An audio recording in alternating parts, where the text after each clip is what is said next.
दोस्तों सच्चे हृदय से कमेंट बॉक्स में लिखे राधे राधे।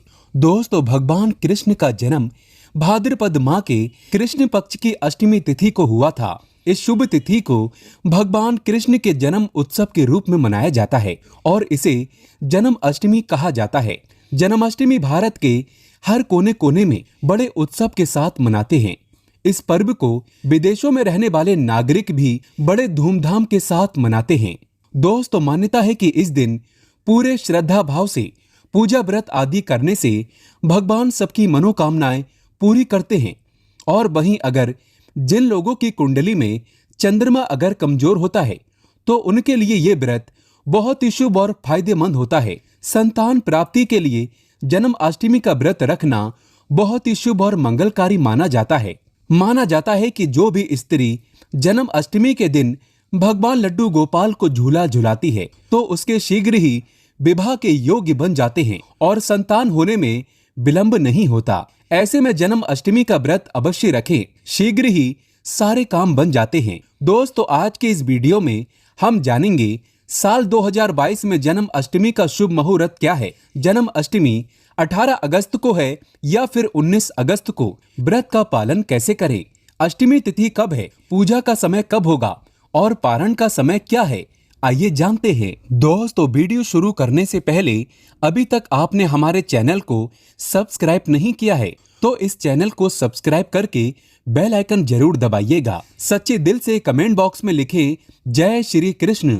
दोस्तों जन्माष्टमी व्रत से पहले रात को हल्का भोजन करना चाहिए और अगले दिन पूर्ण रूप से ब्रह्मचर्य का पालन करना चाहिए। उपवास के दिन ब्रह्म मुहूर्त में उठकर स्नान आदि से स्वच्छ होकर साफ वस्त्र पहनना चाहिए। उसके पश्चात भगवान कृष्ण का ध्यान करते हुए व्रत का संकल्प लेना चाहिए। इसके पश्चात भगवान कृष्ण को माखन मिश्री और नारियल के बने मिठाई का भोग लगाएं। दोस्तों रात 12 बजे भगवान लड्डू गोपाल का जन्म होगा। इसके बाद उनका पंचामृत से अभिषेक करें, उनको नए वस्त्र पहनाएं और उनका अच्छे से श्रृंगार करें। भगवान का चंदन से तिलक करें और उनके भोग में तुलसी का पत्ता अवश्य मिलाएं। भगवान कृष्ण की पूजा में जब तक तुलसी का पत्ता शामिल न हो तब तक व्रत हमेशा अधूरा ही रहता है। इसके बगैर आप भगवान कृष्ण को प्रसन्न नहीं कर सकते। तुलसी के बगैर जन्माष्टमी का पर्व भी हमेशा अधूरा ही रहता है। दोस्तों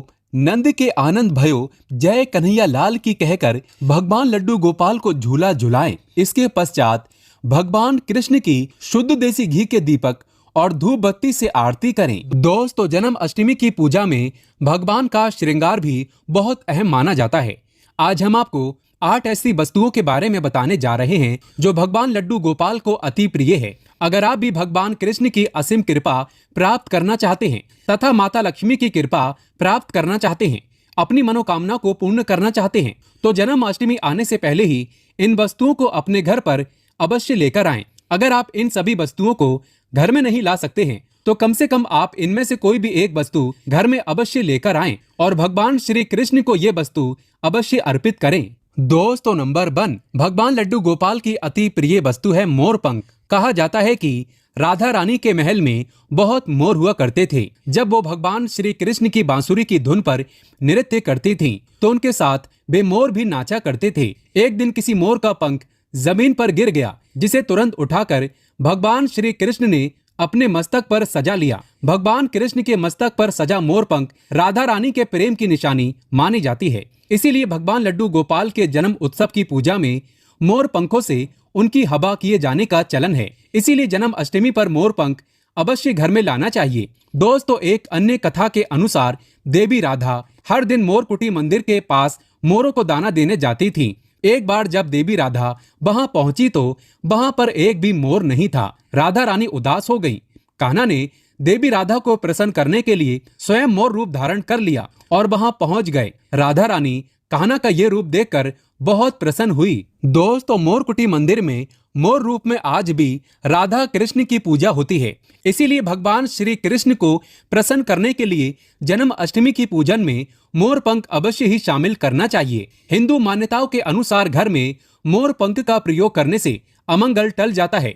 विशेष रूप से कहा जाता है कि मोर पंख से बुरी आत्माएं पास नहीं आती। मोरपंख को भगवान लड्डू गोपाल ने अपने मुकुट पर स्थान दिया तथा सम्मान दिया। वास्तु के अनुसार मोरपंख घर से अनेक प्रकार के वास्तु दोष को दूर करता है और मोरपंख सकारात्मक ऊर्जा को अपनी ओर खींचता है। मोरपंख मोर के बाजू से अलग होने के बाद भी जीवित रहता है, तभी तो इसका सकारात्मक असर अपना काम तेजी से करता है। दोस्तों, दूसरी चीज है बांसुरी। भगवान राम की पहचान धनुष है, तो भगवान लड्डू गोपाल की बंसी। भगवान लड्डू गोपाल की मधुर बांसुरी की धुन सुनकर गोपियां उनकी ओर खींची चली आती थीं। भगवान लड्डू गोपाल की बंसी प्रेम और आनंद का प्रतीक है। बाल कृष्ण गोपियों के साथ बंसी बजाकर रास रचते थे और सृष्टि में प्रेम का संचार करते थे। दोस्तों, जन्म अष्टमी के दिन भगवान श्री कृष्ण के श्रृंगार की सामग्री में बांसुरी को शामिल करने से गृहस्थी में प्रेम और आनंद आता है। भगवान कृष्ण को बांसुरी अर्पित करने के साथ ही आप अपने घर में बांसुरी को अवश्य ही लाएं। दोस्तों, माना जाता है कि जहां कहीं भी वास्तु दोष हो वहां बांसुरी लगाने से वास्तु दोष दूर हो जाता है। लेकिन ध्यान देना जरूरी है कि बांसुरी कभी भी सीधी नहीं लगाना चाहिए, बल्कि इसे हमेशा तिरछा लगाने से लाभ मिलता है। साथ ही बांसुरी का मुख हमेशा नीचे रहना चाहिए। इसके अलावा अगर दाम्पत्य जीवन में तनाव या फिर कलहपूर्ण वातावरण रहता हो तो सिरहाने में बांसुरी रखकर सोने से बहुत अधिक लाभ मिलता है। दोस्तों, तीसरी चीज है मोर मुकुट। ज्योतिषीय गणना के अनुसार ऐसा माना जाता है कि भगवान कृष्ण की कुंडली में काल सर्प योग था, इसीलिए वे सदैव अपने मुकुट पर मोर का पंख हमेशा धारण करते थे। मोर और सर्प में भीषण शत्रुता होती है, इसीलिए मस्तक पर मोर मुकुट धारण करने से काल सर्प दोष का योग कम होता था। भगवान की पूजा में उन्हें मोर मुकुट पहनाने से काल सर्प दोष का प्रभाव दूर हो जाता है। दोस्तों, चौथी चीज है माखन मिश्री। नंद के लाल गोपाल को माखन अति प्रिय है। कहते हैं जिस रात लड्डू गोपाल का जन्म हुआ उस रात नंदगांव की गोपियों ने सपने में देखा था कि लड्डू गोपाल माखन मांग रहे हैं।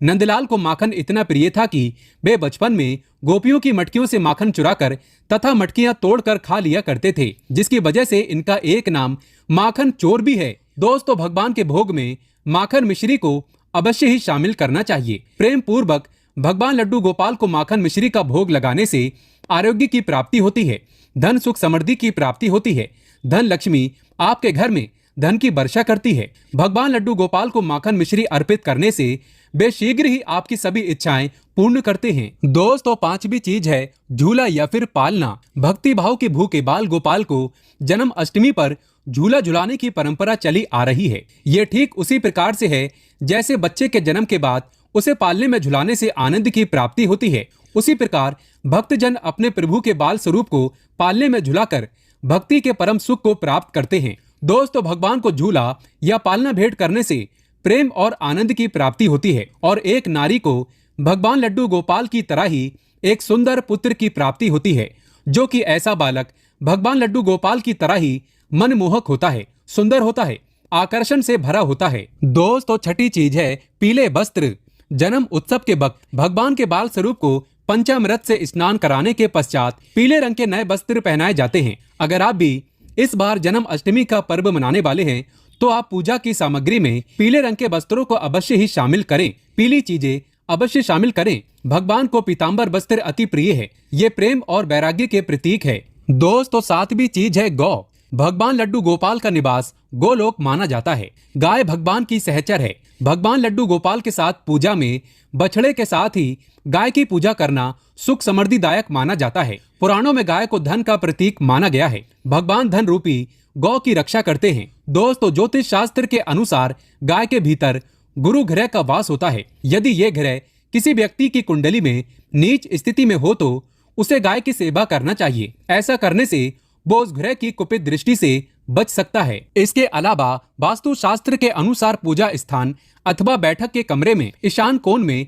चांदी की गाय और उसका बछड़ा रखने से भाग्य में वृद्धि होती है। इसीलिए आप जन्म अष्टमी से पहले ही चांदी की गाय और उसका बछड़ा अपने घर पर अवश्य ही लाएं। अगर आप चांदी का नहीं ला सकते हैं तो आप मिट्टी का ला सकते हैं, या फिर आप गाय और बछड़े की तस्वीर लाकर भी ईशान कोण में लगा सकते हैं। दोस्तों, आठवीं चीज है गीता की पोथी। भगवान कृष्ण ने महाभारत के युद्ध के दौरान अपने प्रिय सखा और पांडवों में श्रेष्ठ धनुर्धर अर्जुन को गीता का उपदेश दिया था। गीता मोह से निकल के संसार को देखने का मार्ग बताती है। इसे भगवान श्री कृष्ण की वाणी कहते हैं, जो मनुष्य को मुक्ति का मार्ग और कर्म पथ पर चलने का ज्ञान देती है। दोस्तों, इसीलिए भगवान की पूजा में गीता की पोथी जरूर रखनी चाहिए और रात में जागरण करते हुए गीता का पाठ हर हाल में अवश्य करना चाहिए। जन्म अष्टमी के शुभ अवसर पर भगवान लड्डू गोपाल की असीम कृपा प्राप्त करने के लिए आप जन्माष्टमी से पूर्व ही इन चीजों को अपने घर पर अवश्य ही लेकर आएं और इन्हें भगवान की पूजा में शामिल करें।